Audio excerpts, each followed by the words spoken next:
Other than writing, sentient succulents, are you a person who plots it all out in advance, or do you just start writing and see what happens?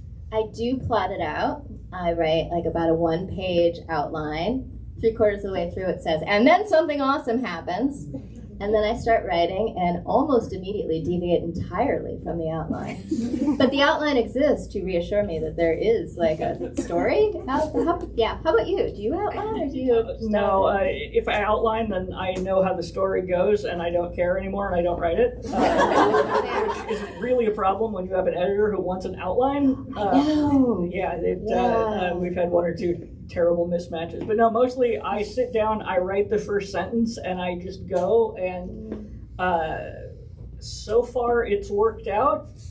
Sooner or later, I'm going to be like Wile E. Coyote and have run off the cliff and look down. But as long as I keep running, it seems to work. Yeah, I found a lot of writing is just sort of trusting that you have a story inside you. But luckily, everyone has a story inside you. In fact, everyone has many, many stories, because stories are how we understand the world. I mean, that's how we process. I mean, stories are as essential as like food and water and shelter, because it's how we understand our past and our future and ourselves. It's how we, you get to the end of the day, like you tell a narrative immediately about your day, either to someone else or in your memory. It's all composing stories. So I feel like writing is just trusting that you have stories inside and that they can come out your fingertips.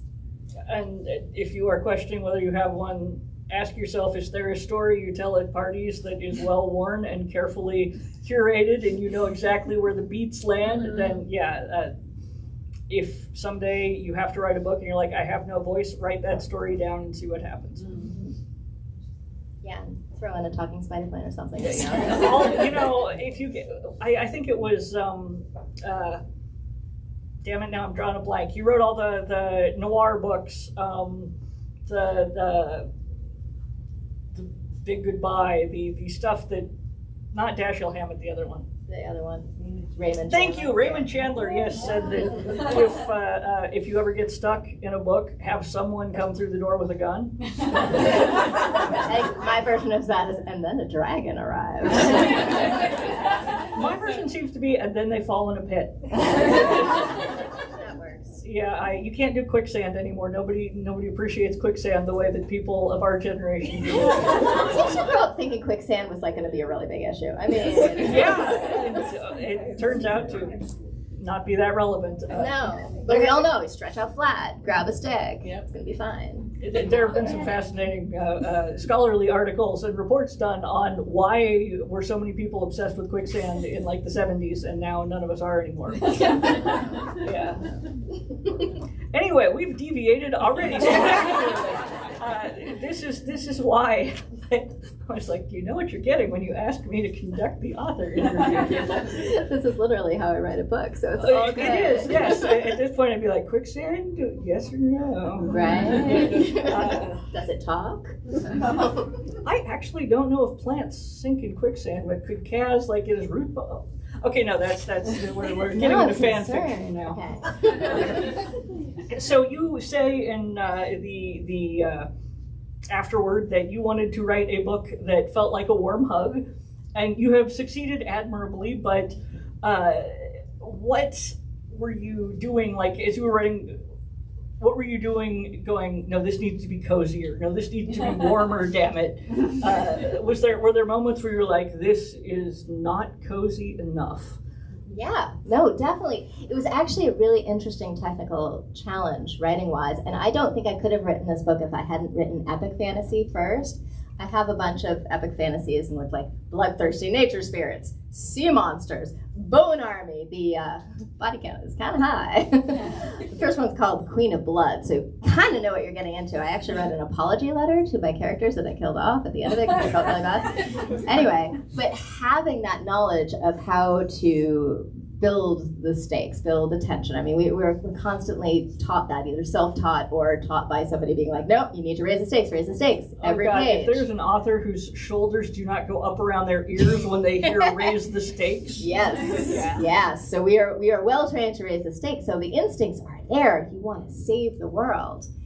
So it's really easy to fall into that. So I had to re-examine all of my instincts and unravel them. And it was really fun. It was such a fun challenge because you could use little tools like the tension gets a little high. Oh, let's eat some cheese. Cheese for a whole paragraph. In fairness, that is often how I deal with tension. A lot of cheese was consumed in the writing of this novel, as well as a lot of hot chocolate. It was basically fueled by hot chocolate, which is pretty appropriate for the book, honestly. But things like tools like humor and focusing in on the moment was kind of how I went about achieving that slowing it down. Also, I would ask myself, whenever I do a lot of revisions, but every single revision I'd ask myself, is there more delight that I can add to this chapter? And then I would just put it in. It is just filled with things that bring me joy, like merhorses and raspberry jam and spell books and cheese. I'm just imagining you with the ice cream sundae going more sprinkles, more. Yeah. More, no, fudge too, yes. Yes, caramel sauce, and please add the cherry on top. Nope, another one. Yeah, yes, that is this book. And that was the writing process. It was really fun, because I got to put things that make me happy in it. And you don't always get to do that. No, as someone who writes horror frequently, I have to sit and frown on that. This is not horror. If you're looking for horror, you're kind of in the wrong. No, this is almost anti-horror. Yes. This is. I mean, it's a book about kindness. It's a book about empathy. It's about the importance of learning to connect with others and how that makes you stronger.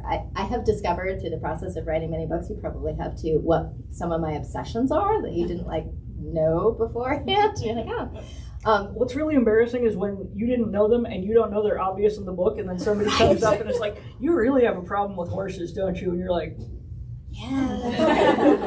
Okay. That happens so often. I mean, not necessarily with horses, but I seem to always make things talk that shouldn't be talking. But one of my things also is writing about different ways to be strong and what it means to be a strong woman in particular. And this book is about kindness being a strength. That's wonderful. That is certainly something that we can use a lot more of. And I noticed that the book is very much a sort of ensemble cast. It's not one person individually, even though there's one viewpoint character. She does not save the world by herself, or even the situation by herself. There's a lot of people along the way and friends that help her do things, and which is a nice. I think we're all a little scarred by having read so many Farm Boy with a Destiny books where you as an individual must save the world, and that in adulthood we're just like, I as an individual must save the world. Oh, I'm falling down on the job. So it's nice to have the ensemble cast to remind us that no, I just have to save a small piece of the world and somebody else can handle the next small piece. Yeah, that's exactly what I was aiming for. I mean, I love a good save the world story, but what I wanted and what I think cozy fantasy is uniquely suited to is saving a heart, saving a soul. And that's what the story is. That's lovely. So, in fantasy, it's always hard. Sometimes there are books you have to do a lot of research for, and sometimes there are ones you're just like, no, I know all this stuff, and I'm making up what I don't know, so it doesn't matter. Did you have to go do any research for this book that was particularly interesting? Yeah, it was really tough. I had to go to the farmer's market every week and buy jam and eat it. Oh my God. Right? I even had to learn how to make raspberry jam. They're like, there's so much stirring involved. It was really rough. Yeah. How about you with your books, though? Because you have ones that are like the What Moves the Dead is like. Was there so much mushroom research in that one? Actually, I didn't have to do very much mushroom research. I Googled 3 things. Really? But the worst part, I'm never setting a series in a historical age of the world, of the real world again, because every time I would start to write a sentence, I'd be like, had that been invented in 1890? Crap. Okay, I gotta look this up. No, it had not. All right, scrap that idea. All right, had this been invented? And then there was the terrible mistake I made, which was you can get away usually with saying, oh, they were in the war, and that's why they're, have the PTSD. And then when I got to the second book, I realized I was going to have to figure out which war it had been. And it turns out Europe in the 1800s, there was a lot going on. And this is just funny. This is the occasionally you get lucky, and I will never get luck like this again. I had narrowed it down. So I was on Twitter back when we were all on Twitter. And said, hey, does anybody here happen to know anything about the Bulgarian-Romanian War of the late, 1880s? And someone pops up an hour later and is like, yeah, my doctoral thesis happens to be in the Bulgarian Wars of the late 1800s. How can I help you? And I'm like, will you read a manuscript? Also, I have to go make sure I didn't just sell my soul accidentally. That is so specific. Yeah. I love how so many people have such specific obsessions. It's amazing. I love wonderful. Other people's obsessions. I love their weird, things like tell me about the weird thing that you're excited about. What weird thing are you excited about? And don't say writing because I know what it's like. You're only excited about it for the first 15 chapters, then you're just like, oh god, I'm dying. No, I actually genuinely love writing. Sure, rub it in. I'm sorry, I do. No, it makes me happy. It makes the world feel balanced, even when it is going poorly. Then I just eat more cheese. That's better.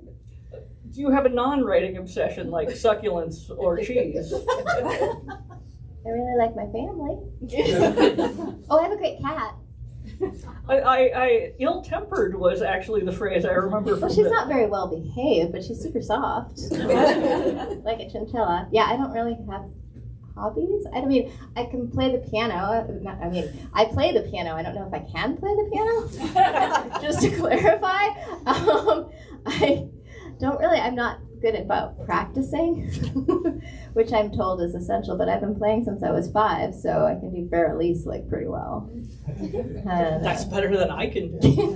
And I started trying to teach myself to play the guitar, but then you have to make an F chord with your finger across, and my fingers aren't very big, and it just doesn't. So I can play songs that have A, D, and C in it, and G. I can do G. So, I've heard the solution to that is the ukulele, but because they're smaller, right. But then you're playing the ukulele, and if you can live with yourself, then that's great. Well, you can pretty much play Somewhere Over the Rainbow, and then you're kind of done. No, I'm not going to get into metal ukulele bands. See, specific passion. Yeah, no, I do love writing, and I think my sort of obsession is making up imaginary friends and hanging out with them. And making a world. I love world building. So what is the thing you like to build the most in the world building? Because I am just let me tell you about the agriculture. You do go down little rabbit holes of I know how the plumbing works. Oh, it's not in the book, but I know how the plumbing works. Dude, I read a nonfiction book about sewer systems, and one of my fantasy romances is going to be centered around sewer systems. I don't know how it's going to work, but sooner or later, I am making that happen. If you guys haven't read Ursula's books, they are so unique. They're so quirky, and yes, she will write one set in a sewer. I'm completely convinced that you will do that. I think that, yes. So what is the world building you focus on? Sewers are also good, but... Well, 2 things that I love. One is adding the things that talk that shouldn't talk. the quirky magical things that you run across, like the random stray unicorn that wanders there, the mer horses, the cloud bears, the little things that didn't exist before that you can sort of tweak out of the prior literature and make your own. And the other thing I love is layering in the folklore, mythology, and history of the world and making it feel like this is a world that is real and has existed and has these layers behind it that we don't know and may never know, but you feel that they're there, that there's a creation story, that they have different constellations, that there's a tale about the this and the that went off with the mer horse into the sunset and whatever, that it has the the weight of existing beyond the novel. I love making that. Oh yeah, no. The if you can convince the readers, if they just pan to the side of the page, there's more world there. Mm-hmm. Yes. And do you sit down and plan any of this out, or is it just you get to the it's sentence just like, and that's you're like, cool. all right. So okay, what folklore have you put in to a story that you would love to develop further that you haven't gotten around to yet? Is there one? Yes, probably, and I'm totally going blank. Now I have in the book I'm writing now, there's this civilization that we don't meet. It's totally off page, but they created labyrinths to hide their most treasured objects, and then that civilization got destroyed, and there's a relevant labyrinth in the book. But that'd be fun to write about, these labyrinth builders. I think that'd be cool. Oh yeah. Yeah, but I haven't done that yet. But maybe someday. I made a note. There's so many ideas and so little time. So can you tell us anything about the book you're working on now? I think. I don't know if I'm allowed to, but I'm going to. It's called The Enchanted Greenhouse, and it is set in the same world as the SPELLSHOP. It's not a sequel, but it's same world, same kind of magic. You had me at Greenhouse. It's got a different librarian in it and a rather excessive number of talking plants. Well, you know how it is. You go to the plant sale and you swear you're only going to buy one, or you're just going to look, and then you come home with a cardboard box full of talking plants. Yeah. I did get a spider plant, in honor of the book. It had to be done, and it looked small at the nursery. We got this thing home. It is taking over the room, and I keep telling people this, and they're like, "Oh, you should take the babies and replant them." I'm like, "How does that solve the problem? It's just going to get other rooms." Yeah. So yes. Oh yeah. Spider plants do that. They do. It is good you could keep it alive. After writing Wizard's Guide to Defensive Baking, we did attempt a sourdough starter, and it eventually went to the fate of all sourdough starters who are not in the hands of magicians who. I know there are people this sourdough starter has been around for 200 years. And I'm like, I'm not going to call you a liar to your face. Yeah, I did attempt. Yes, exactly. This is the smiling and nodding time. I have not attempted a sourdough starter because I don't like sourdough bread, but I like all other kinds of bread. So I did try to teach myself how to bake over the last, starting in 2020 when everyone started learning how to bake. I don't have any instinct for it though. So I have yet to make a baguette that isn't suitable as a baseball bat. But I'm working on it, and I finally got a pretty good chocolate chip cookie. Ooh. Yeah, so that's good. And I haven't even gone anywhere near a croissant because, oh my gosh, the amount of laminating. No, life is too short. Yeah. But I will happily eat them. I wrote the book about baking, and honestly, people are like, do you love to bake? I'm like, I baked 3 things to get the descriptions down, and I have never baked again. Yeah. And I did write off the KitchenAid mixer that I bought. I love that. But, it's. I did not take up baking during the pandemic because I already knew I was bad at it. So, Fair enough. same time, I went straight to drinking. That works too. Okay. So an enchanted greenhouse. Yeah. So that will come out in next year, next summer. Year from I have to finish writing it first. No, I understand.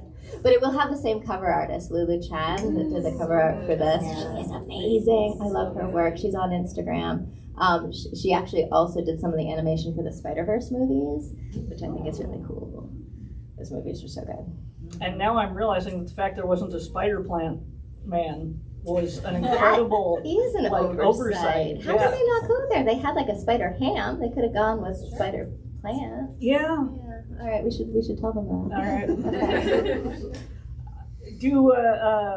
Does anyone have any questions? We should probably give you guys a chance to ask questions. We're talking about our baking failures. Our baking fails. Everyone out there's like, we did not come for this. I was just about to start in, do you have any other house plants than the spider plant? And I realized, no, other people might want to hear things about books. When you get authors together, we very rarely talk about writing. We talk about plants. Anyone, raise a hand. Sure, Yes. why not? Yeah, so I guess, are there authors that were foundational for your writing? I know Race the Sands had a little acknowledgement to Tamara Pierce, which I was very excited about, so I was just curious. Yeah, Race the Sands is my monster racing book. It's like Indy 500, but with monsters instead of cars, and the monsters lead you. So yeah, Tamara Pierce, I have to name. If anybody hasn't read Tamara Pierce, she's amazing. Her first book, Alana, that she wrote is about a girl that becomes a knight in a land where only boys are allowed to become knights. And I have this crystal clear memory of me being 10 years old, which was the age I decided to become a writer, closing that book and thinking to myself, if Alana could become a knight, I can become a writer. Oh. So it was like extremely formative to me. But I'd also name Diana Wynne Jones, Diane Duane, Patricia C. Reedy, Robin McKinley, Patricia McKillop. Yeah. How about you?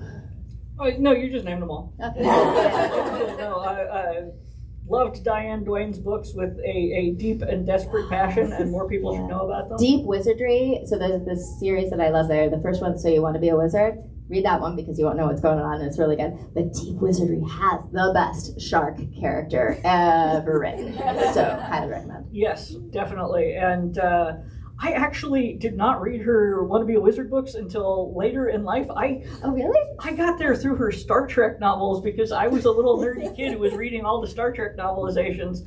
And she wrote, frankly, some of the best Star Trek novel tie-ins ever. Even if you don't like Star Trek, they're great books. So. Yeah, that is true. And her aliens were the best aliens. They were the most alien aliens. It wasn't, just dude in makeup. It was like, what if there was a giant sheaf of tentacles on the bridge at all times? And yeah, they're really good. Yeah. Bruce Coville is another one I'll throw out is formative, and Lloyd Alexander, and Anne McCaffrey, and Mercedes Lackey, and yeah. Pretty much, if you look at my shelves, it's all like girl with sword, girl with talking cat, girl with wolf, girl with... Yeah. Somebody asked me once in an interview how my reading tastes have changed now that I've grown up. Oh, wait, that's my age, and I'm going to call her back later. Okay, I'm sorry. Yeah, do you need to go find out if you're on another bestseller? Should I have answered? I can keep them entertained for 5 minutes. Go. Wait. Just call her back all the time. Tell us about slime molds, Ursula. Oh, slime molds. Yes, slime molds are a fascinating thing. He brings this up because I once was supposed to be giving a speech at the Hugos. And I wound up talking about slime molds because I was tired of talking about the book at that point. Thank you. I can't believe it. Okay, I'm actually sitting on a stage and I'm doing an event right now. So everyone needs to say hi to my agent Andrea and tell her she's amazing. Hi. Amazing. You are amazing, and I love you, and we did it. Wait, yeah, let me put you on speakerphone. Okay, you're on speakerphone. Hello, everyone. Thank you so much for supporting Sarah. And I hope you all love it as much as I do.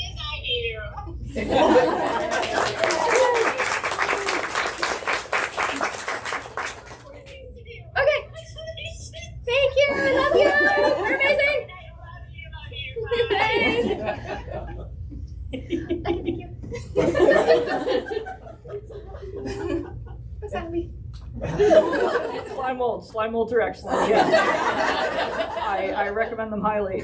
Also, giving a speech about slime molds has gotten me so many Toastmaster gigs you would not believe it. That's amazing. Yeah, I think half of science fiction and fantasy fandom was in the audience and was like, okay, that's a person who can give a speech about something that won't make anyone mad and is funny. Let's hire her.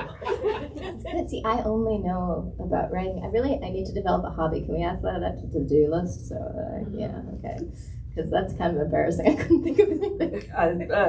Houseplants are good. Do you have anything other than the spider plant? I swore I wasn't going to ask that. I only have the spider plant because I do not have a green thumb, but we do have a lot of deer in the backyard. So, you can take up hunting.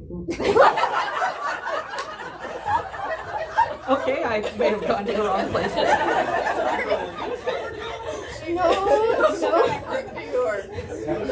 No, it kind of felt like when I wrote this book, it kind of summoned them because they've really been appearing, and they've been bringing their babies, like these little Bambis, and one of them was like right out to the door and did that like classic like sprawl baby. So I'm like, did you plan that? That's really cool. In that case, perhaps gardening is not a good direction to go because the deer will They make you eat take it. them on it. Yeah. Right. You could, yes, if you don't mind putting out a hosta a day. You are. There are a lot of deer. Somebody had a question though. Yes. I actually, just because she sounds lovely, was wondering how you found your agent or how she found you. She is amazing. I love her. So I've been with her for 18 years and 28 books, I think. So yeah, I mean, I sort of got published in the kind of traditional way of, I didn't know anybody, I never met a writer, I didn't know what I was doing, so I wrote a query, sent it out, wrote a query, sent it out, got rejected, wrote another book, so forth and so on. Did you have like the Reader's Guide, Reader's Digest book or whatever, Writer's Guide on how to write query letters? Yes, Yes, I totally I had that one did. too. Yes, and I signed up for the Writer's Digest magazine when I was 10 years old as part of our Girl Scout Troops magazine drive. My grandmother signed me up for that when I was like 12. It's like an origin story I did not know existed. Right? I still get it because it's like warm and fuzzy now because like I do that now. So I will never cancel my subscription. Yeah, so it was just like the classic, nothing special. I didn't know anybody. I wasn't related to anybody. I just wrote stuff and kept writing stuff.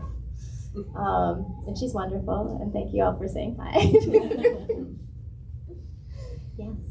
Yeah. I mean, I think a lot of, if anybody out there is like trying to get published or trying to be a writer, a lot of it really is luck, which they don't tell you. But the other piece of it with the luck is that you can improve. I mean, it's like getting hit by a lightning strike. If you go out and dance in the field during the thunderstorm, you're going to increase your odds a whole lot. So if you just keep writing things and keep trying, It's like swinging a golf club over your head. yeah. I mean, I really feel that no one's born a writer. You make yourself into a writer just by doing it. And so the key thing you need, not like facility with words, not like endless stories or endless ideas or a sense of humor or a sense of rhythm or any of that, or even a spider plan, is sheer pig-headed stubbornness, that perseverance. That's all you need, and maybe to like writing a little bit at least. Well, I mean, Dorothy Parker did pretty good. What did she say? I love having written. I honestly love the writing. I do. No, it's okay. I'm not judging you. No, but like I've heard that quote so many times, and I never really felt that way because I actually get sad when I finish a book because I fall in love with the characters and I have to write them. I have to fall in love with them, and so when I finish a book, it's saying goodbye. And I find that really hard, so I always start the next book the same afternoon. I don't get sad. I just get like kind of disassociated and confused and wandering around going, what am I doing if I am not writing that book? Yes.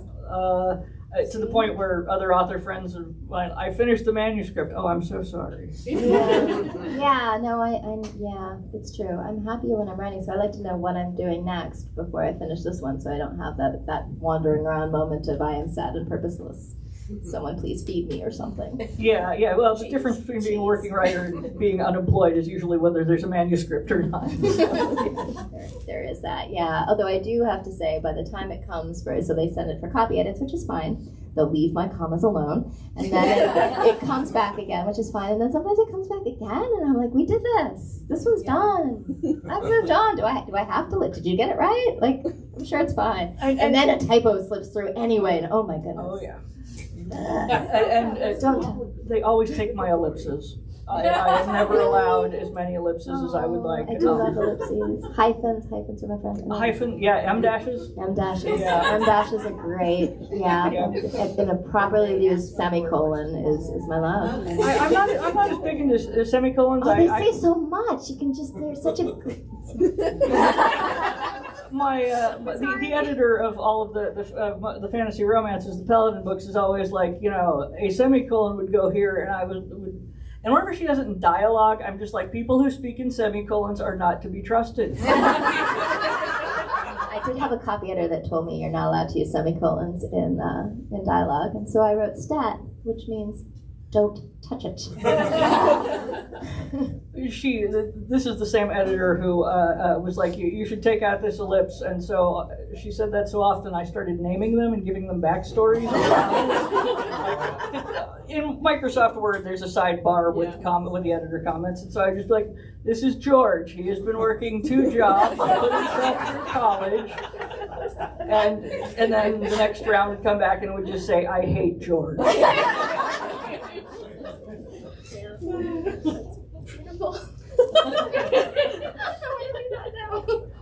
Go for it, yes. Yay, another question. I have a question. Do you write solely on a computer? Do you keep ideas in a notepad? Do you use a storyboard? Do you draw pictures? Like, where do you store your ideas? Where do you write? Like the physical aspects of it all. Yeah, I do almost all of it on the computer because I can type a lot faster than I can handwrite. And often I find my way into the stories simply by typing it. Like, I won't even plan it. I'll just be like, so, what kind of story do we want to write today?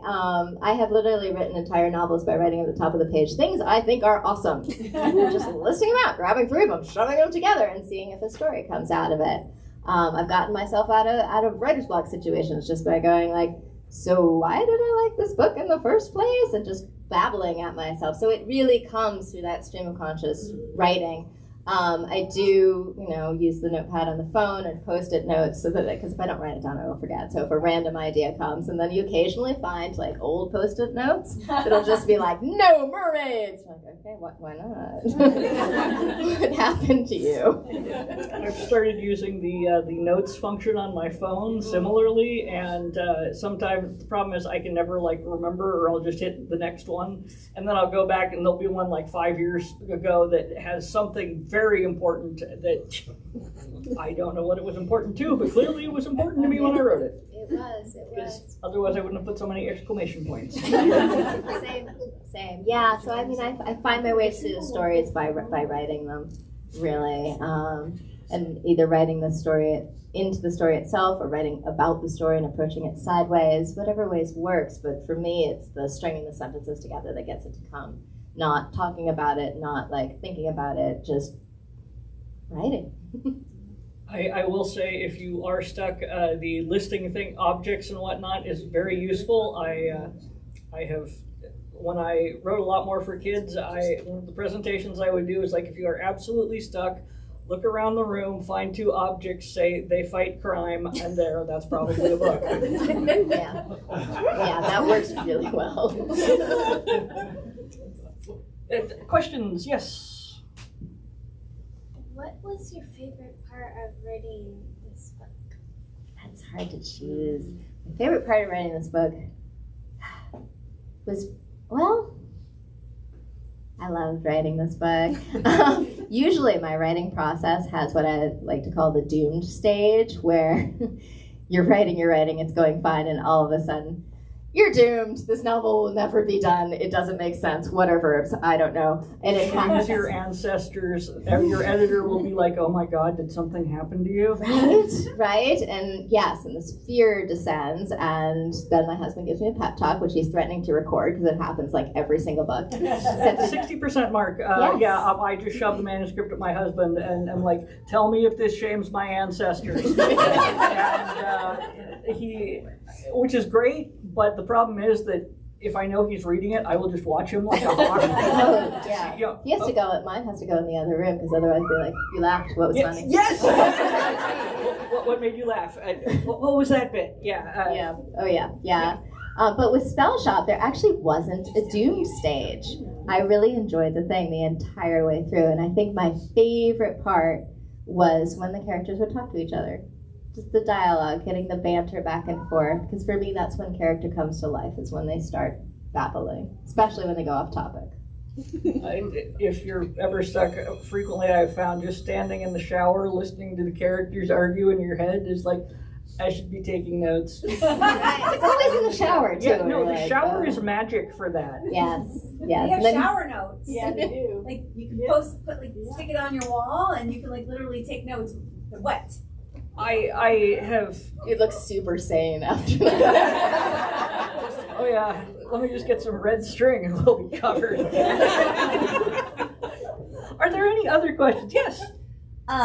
You said that while you were writing, you had to sort of unravel these ideas of how to like raise the stakes over and over. How did you balance that against still needing to make things happen? Like enough happen to hold a reader's interest without somebody sort of just being like, this is nice, but I'm kind of like losing interest in the storyline. That's a really good question, because that really honestly was the hardest part in writing this book, because you want, as a writer, you want readers to keep turning pages, and if nothing is happening, then they'll go get their own cheese and stop hanging out in yours. So what I really needed to do with this one is really fall in love with the characters, get very invested in their internal emotional journey. Cozy fantasy is also often described as low stakes, but I'd say it's low stakes, high emotional resonance. So that's where I went with it, to try to get that character's arc. Because character's what draws us through the story. That's how we experience the world. That's what I think that the strength of fiction is, that it can draw you into the heart of somebody else. And that's why I think it has sticking power, because it's not just talking head to head, it's talking heart to heart. And that's why these characters, you can all remember some of our favorite characters. They stay with us throughout our whole lives. So that's what I really tried to do, is to get that emotional resonance and make the characters feel really real, so that their personal stakes felt high, even while they were just making raspberry jam for a chapter, which they do. Yes. Which part of the book or story creating cycle do you find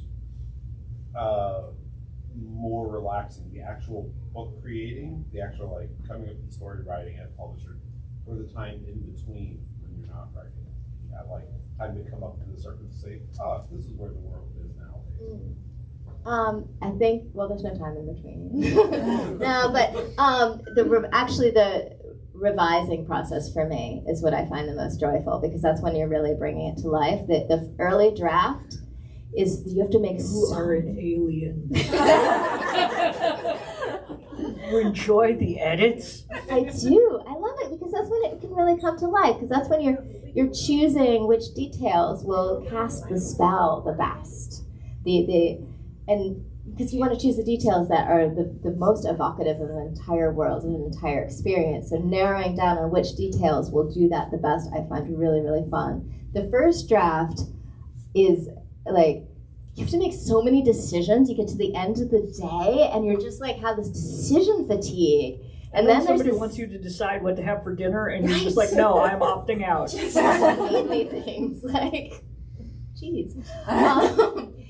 But yeah, that decision fatigue and the second guessing that comes with it, that part I don't really enjoy. Yeah, well, in the first chapter, particularly when you're starting in a new world, you haven't done, like, everything you do is a different thing you're not doing, and so you're like the infinite plane of doors, and you're just slamming door after door, and it can get very, Yeah, you sometimes, I always listen to music, so that little voice in your head going, don't do that, that's the wrong decision, will shut up and go like sing along with the music. Do you have tricks for getting through it? Not really. I just kind of, usually I have one idea that I am like, I am going to get this idea out and it will be the cool idea, so I don't care that I'm not doing 10 other things. But then every now and then I'll hit a point where I'm just sitting there going, I could do this or I could do this. I don't know which I should do.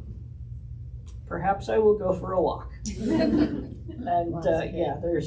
and usually by the time I get back, I know which one I'm going to do, or being fundamentally lazy, I'll just be like, no, I'd have to write 3 more books if I do this. I can write 5 paragraphs if I do that. So yeah, let's go with that one. I think that's a very reasonable way to decide, honestly. Yeah, it's there's only so many hours in the day. What is your music playlist? Well, it varies book to book, because I try to choose them so I get for me, every book has its own music. It's got its own melody and its own rhythm, and I need to find that before I can get very far into the storytelling of it. So for SPELLSHOP, it was pretty much Enya. Look, I read all the Paladin romances by putting on Pretty Hate Machine on repeat, so. And everyone in a certain age range knows, and everyone else is like, huh? I'm sorry, the other day, or actually a couple months ago, I had to get an MRI, and they were like, you want to listen to some music? And I'm like, yeah, classic rock. And they put it on, and they played Green Day. Okay, well, the MRI should probably cover my hip because it just broke. Can you listen to things with words? Well, I mean, It depends what writing stage I'm in. But, I mean, Enya works because you can't really understand what she's saying. So it's fine.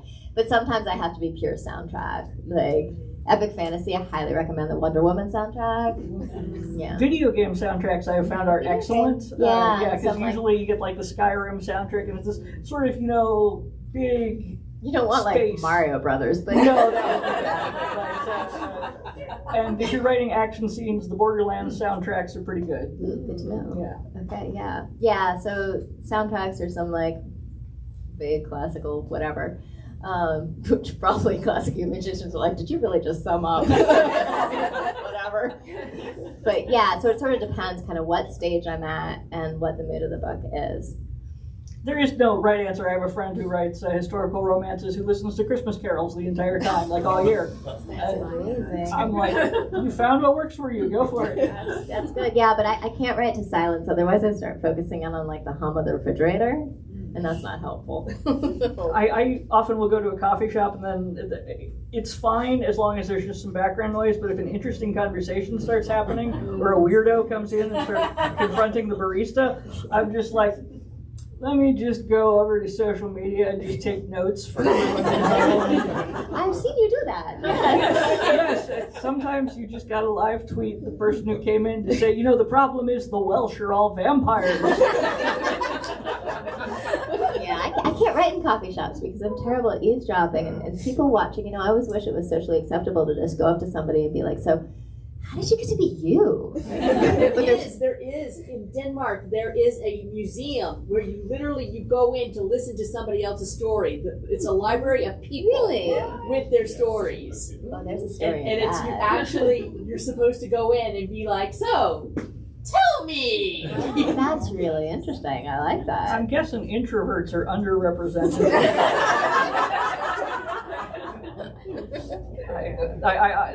In Denmark, you say?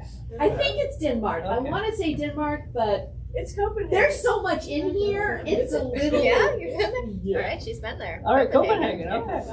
I was just in Finland a few weeks ago, and the Finns are lovely, and they do not feel the need to make small talk.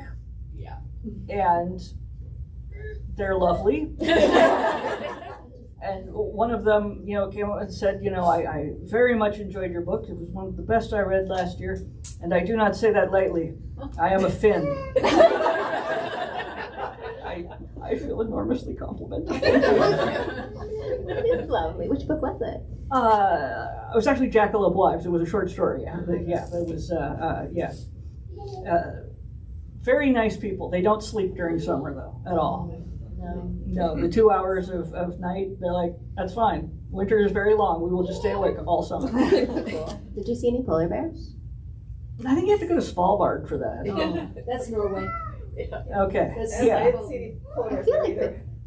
Yeah, okay, that's really off topic. There are no polar bears in this book. Well, better luck in North America, Canada, with polar bears. And stuff. Yeah. I know entirely way too much, and there's so much up here. No, I understand. Writers get brains like magpies too, and I was saying that, and then I did an Australian book tour, and they're like, "You mean they attack people?" And I'm like, "No, your magpies are different and weird and dangerous." Australia, everything is programmed to kill you. Pretty much, yes. But also they have what's called swooping season, which is the nesting season of the Australian magpie, and the magpies just come for you. That would be a really good title. They actually Really good waged title. war on emu and wasps. They did, yes. Well, there was kind of a follow up to that, but we're not getting into the emu war. Oh. That's You should Google the emu war. It is fascinating. it really is. Yes. Does anyone have any questions that are not related Not to about emus. emus? Or if you have emu questions, honestly, I did once smuggle an emu, but that's not here. Yes? Wait, I need to hear this. Do you tend to focus on one story at a time, or do you ever go back and forth between multiple works? Oh, I have like 4 or 5 books going at any given time. Yeah. I do one at a time just because of what I was saying before about each book having its own music. I need to get into the voice of that. So I have a spreadsheet basically of when my deadline is and how much I need to do each day to like hit that deadline without feeling freaked out. And then I know when I'm starting the next book, so I can tell that next book idea, you're coming, I'll get to you on August 5th, and it'll be fine.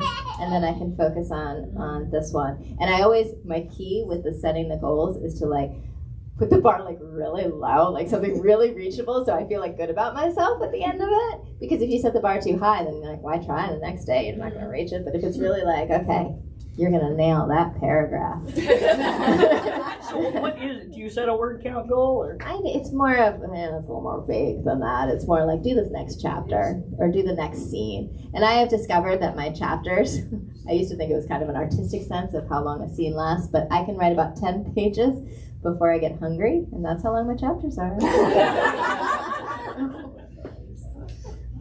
No, Super deep. Absolute sense. Yeah, I've kind of ruined it for my daughter's told me I've ruined it when she goes to an English class because the teacher will ask like, oh, what are the themes that the author was trying to explore there? And she's like, they didn't know. I once had an interview on, I believe, a podcast, and it was lovely, and the host came in and said, well, I've noticed this very strong theme in your work here about leaving your mark, and also, masks come up a great deal as a visual, and I'm like, can you give me 5 minutes to think about that? You're not wrong. I just need about a couple minutes to work through that. That happens. I maintain Moby Dick was mostly because Herman Melville was obsessed with whales. Yeah, I could buy that. Yeah. The green light at the end of the Great Gatsby, you just needed an adjective. Yeah. Okay, off topic again. Hi. I was wondering, I guess, like, everyone's discussing, Australia and Finland and Denmark, so it made me think about, like, place and how, like, fantasy especially takes place in, like, a completely, different world, obviously with magic, but, like, a different place altogether. So I guess, like, when you write, do you kind of try to write something that has a place that's similar to, like, maybe taking inspiration from any particular place or maybe your own life, or you try to come up with something as different as possible since, it's fantasy, it's a magic system. So, yeah, I'm just curious about that. It varies book to book. I have some that are contemporary fantasy, like set in the real world, but with some magical elements. So obviously that's set as a place, but I still treat it as if it were a fictional place because not everybody is from Massachusetts or New York or wherever it's set, so it's fictional to them. So it's almost the same kind of world building exercise when it's a real place as when it isn't. I really love making up worlds that aren't connected to our world.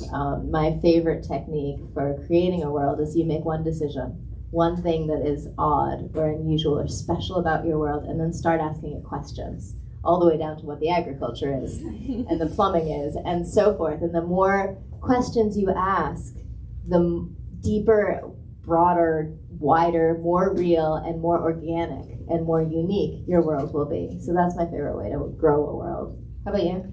I often start with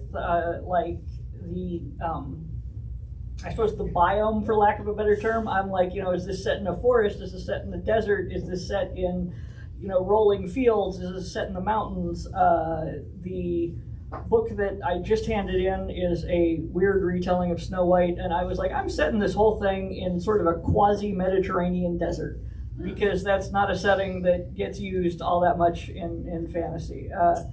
I like to know what the plants are and the animals, and is it humid and things like that.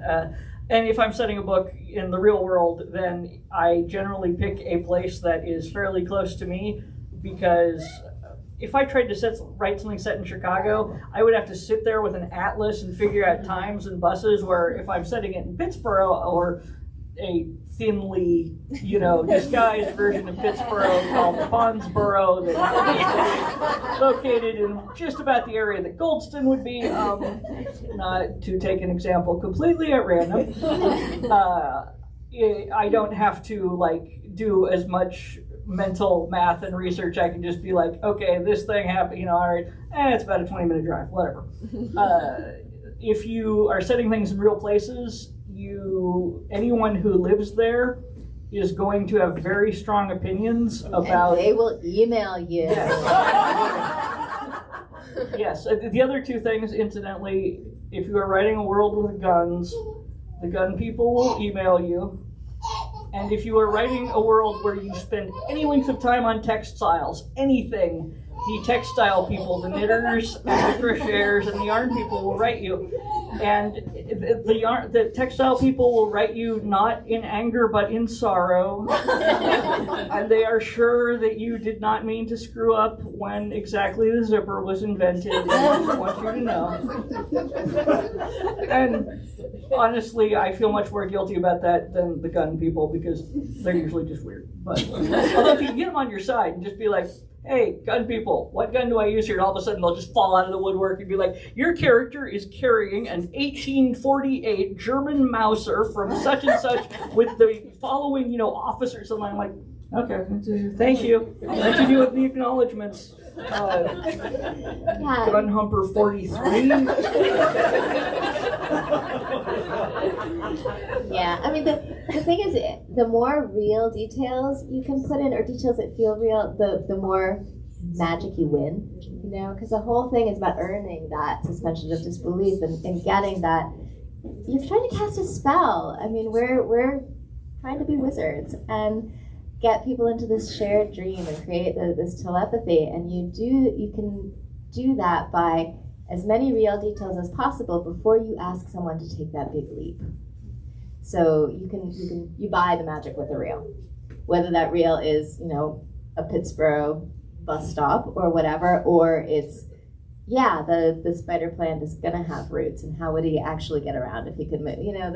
It's the details. If you convince the reader they can trust you on the little things they do know, they're much more likely to trust you on the big ones. That, yes. And also, we have been, the timer has been waved at us, so I believe we are at the end of the hour. Oh, that's so fast. That was so fun. No, I enjoyed it.